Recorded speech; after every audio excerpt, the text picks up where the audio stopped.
নমস্কার।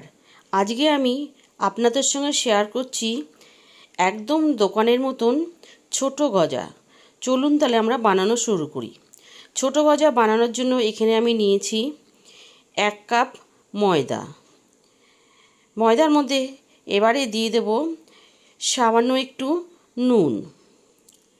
নুন দেওয়া হয়ে গেলে দিয়ে দেব একদম 1 চিমটে বেকিং সোডা। দিয়ে দেবো এবারে রিফাইন তেল দিচ্ছি এখানে 3 চামচ মতন। দিয়ে দেবো সামান্য একটু ঘি। আপনারা চাইলে এখানে ময়ামটা পুরো ঘি দিয়েও দিতে পারেন। আমি এখানে তেল বেশি দিয়েছি আর ঘি দিয়েছি সামান্য, দিয়ে ভালো করে ময়ামটাকে দিয়ে দেবো। প্রায় 3-4 মিনিট ধরে আমি মেখে নিয়ে ময়ামটাকে দেব। দেখুন ময়ামটা আমার হয়ে গেছে। মুঠো করলে মুঠোটা ভাঙছে না, ঠিক এইভাবেই ময়ামটা দিয়ে নিতে হবে। ময়াম দেওয়া হয়ে গেলে এবার আমি অল্প করে জল নেব, নিয়ে ময়দাটাকে মেখে নেব। একবারে কিন্তু বেশি জল দিলে চলবে না, তাহলে পাতলা হয়ে যেতে পারে। আমি অল্প অল্প জল দিয়ে দেখুন আমি একটা মণ্ড তৈরি করে নিচ্ছি বা ডো তৈরি করে নিচ্ছি।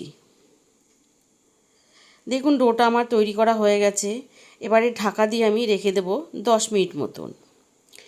এদিকে চিনির রস তৈরি করার জন্য আমি কড়াইতে দিয়ে দিলাম 1 কাপ চিনি, দিয়ে দিলাম 1/2 কাপেরও কম জল, দিয়ে দেবো আমি সামান্য একটু কেশর।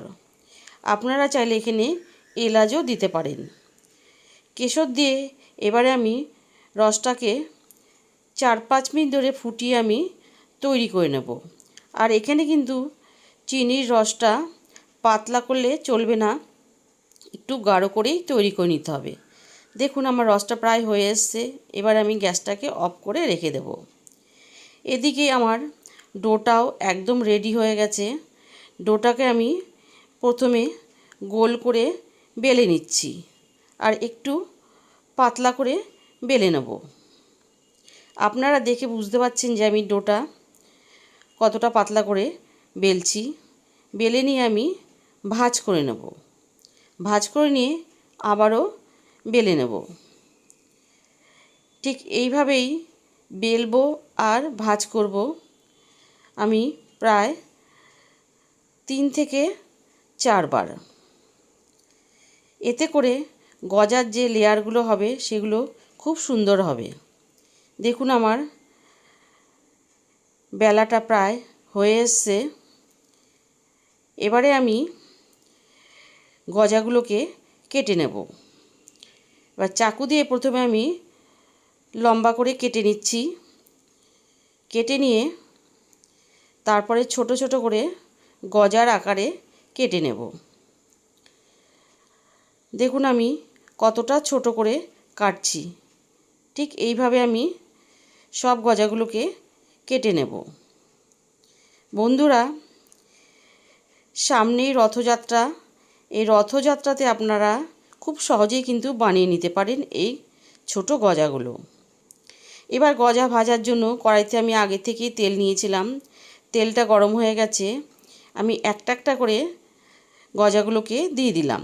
সব গজাগুলো কিন্তু আমি একবারে দিইনি। প্রথমে যে কটা ধরেছে আমি সেই কটা দিয়ে দিয়েছি। দিয়ে লো টু মিডিয়াম আঁচে গজাগুলোকে ভেজে নেব। বন্ধুরা, গজা ভাজতে ভাজতে এখানে বলে রাখি, আমার গজার রেসিপি যদি আপনাদের ভালো লেগে থাকে তাহলে আমার চ্যানেলটি যারা প্রথম দেখছেন তারা অবশ্যই আমার চ্যানেলটিকে সাবস্ক্রাইব করে আমার পাশে থাকবেন। আর পুরনো বন্ধুদের জানাই অসংখ্য ধন্যবাদ আমার পাশে থাকার জন্য। দেখুন কথা বলতে বলতে আমার গজাগুলো ভাজা হয়ে গেছে। আমি তুলে নিচ্ছি। তুলে নিয়ে বাদবাকি যে গজাগুলো আছে সেগুলোকে আমি একইভাবে ভেজে নেব।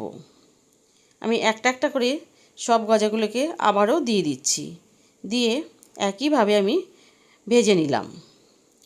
এদিকে দেখুন রসটা আমার ঠান্ডা হয়ে গেছিলো। আমি কড়াইতে আবার গ্যাসটা জ্বালিয়ে দিয়েছি, দিয়ে ফুটিয়ে নিয়ে গ্যাসটাকে অফ করে দিয়ে আমি সব গজাগুলোকে দিয়ে দিলাম।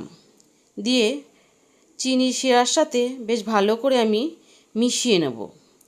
মিশিয়ে নিয়ে রেখে দেব 2-3 মিনিট মতন।